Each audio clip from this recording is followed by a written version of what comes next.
बच्चों, आज आप समझेंगे एक समान रूप से आवेशित गोलीय कोश के कारण वैद्युत क्षेत्र की तीव्रता अथवा बिंदु आवेश के कारण वैद्युत क्षेत्र की तीव्रता।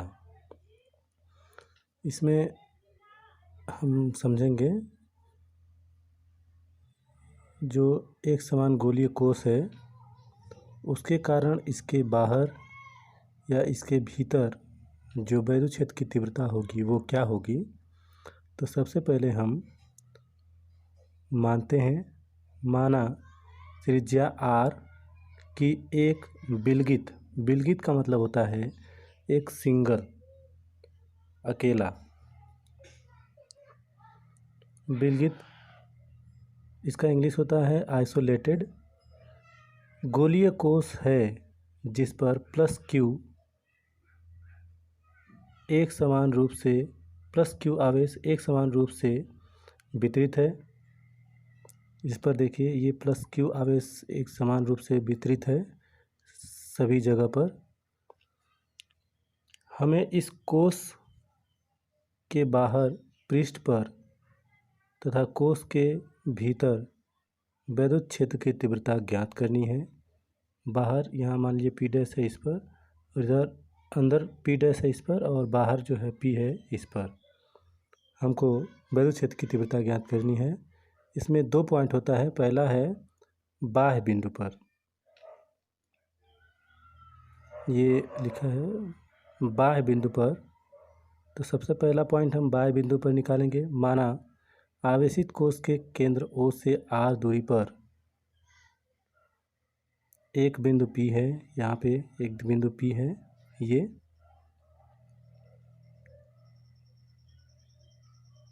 बिंदु P है जिस पर वैद्युत क्षेत्र की तीव्रता ज्ञात करनी है।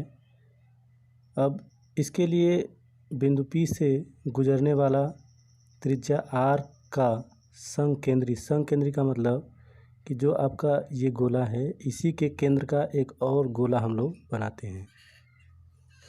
संकेंद्री गोलीय पृष्ठ खींचते हैं जिसे गॉसियन पृष्ठ कहते हैं। हम जो एक संकेंद्रीय गोलीय पृष्ठ की कल्पना करते हैं या गोलीय पृष्ठ बनाते हैं उसे गॉसियन पृष्ठ भी कहते हैं। बिंदु P के चारों ओर एक क्षेत्रफल अवयव dA लेते हैं, यानी कि ये जो गोला है उसके मान लीजिए कि कोई गोला इस तरह का है तो उस पर इस तरह का कोई क्षेत्रफल लेते हैं। तो यहाँ पे मान लीजिए पॉइंट है, तो इस पर हमने इसके चारों तरफ, पॉइंट के चारों तरफ एक क्षेत्रफल अवयव लेते हैं जिसको dA मानते हैं।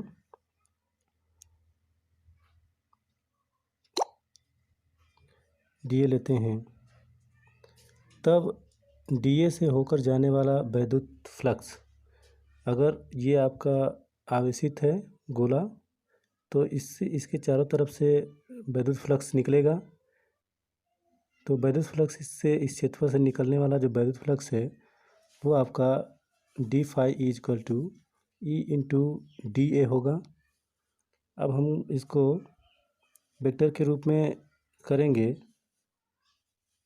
तो E × dA cos थीटा हो जाएगा।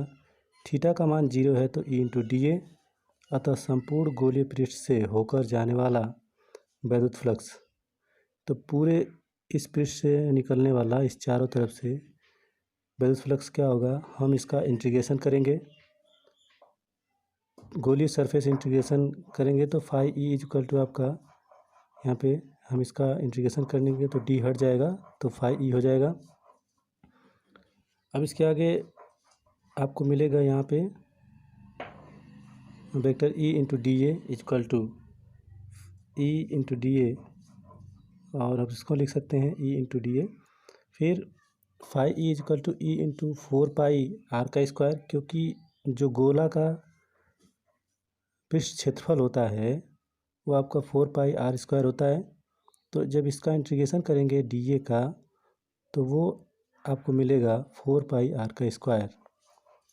और phi E बराबर गॉस के नियम से हम जानते हैं कि Q/ε0 होता है, इसलिए क्यू अपान इसके बराबर हम लोग रख दें Q upon epsilon not is equal to E 4 pi R का स्क्वायर, और आगे हम लोग इसको पक्षांतर करेंगे तो E is equal to 1/4 pi epsilon not Q upon R का स्क्वायर मिलेगा। इसको हम मानते हैं इक्वेशन नंबर 1। फिर अतः स्पष्ट है कि एक समान आवेशित गोलीय कोश बाह्य बिंदुओं के लिए ठीक वैसे ही व्यवहार करती है जैसे कि संपूर्ण आवेश गोलीय कोश के केंद्र पर स्थित हो। अर्थात इसका मतलब ये है कि यह गोला इस तरह से व्यवहार करेगा, इस पर वैद्युत क्षेत्र होगा तो कि जैसे ये जो आवेश है वो पूरा आवेश इसके केंद्र पर हो और यहाँ से वैद्युत फ्लक्स निकल रहा हो।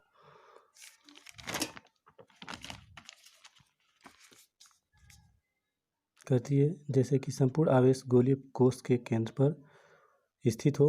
यदि कोश पर आवेश का पृष्ठ घनत्व सिग्मा हो तब कुल जो आवेश होगा Q बराबर 4 पाई आर का स्क्वायर कैपिटल आर, क्योंकि ये जो छोटा वाला जो गोला है इसकी त्रिज्या जो है वो कैपिटल आर है, तो इसका जो पृष्ठ क्षेत्रफल होगा वो 4 पाई कैपिटल आर का स्क्वायर होगा। तो इस तरह से आपका Q बराबर 4 पाई कैपिटल आर का स्क्वायर सिग्मा, Q का मान समीकरण 1 में रखेंगे तो E बराबर आपका 1/4 pi epsilon naught into 4 pi capital R का स्क्वायर सिग्मा, तो ये आपका कटेगा इससे, और कैपिटल आर का स्क्वायर अपान स्मॉल आर का स्क्वायर इंटू सिग्मा बचेगा। तो इस तरह से E equal to sigma R का स्क्वायर एप्सिलॉन नॉट आर बचेगा, स्मॉल आर का स्क्वायर। यही जो है एक समान आवेशित गोलीय कोश के बाहर वैद्युत क्षेत्र की तीव्रता होगी।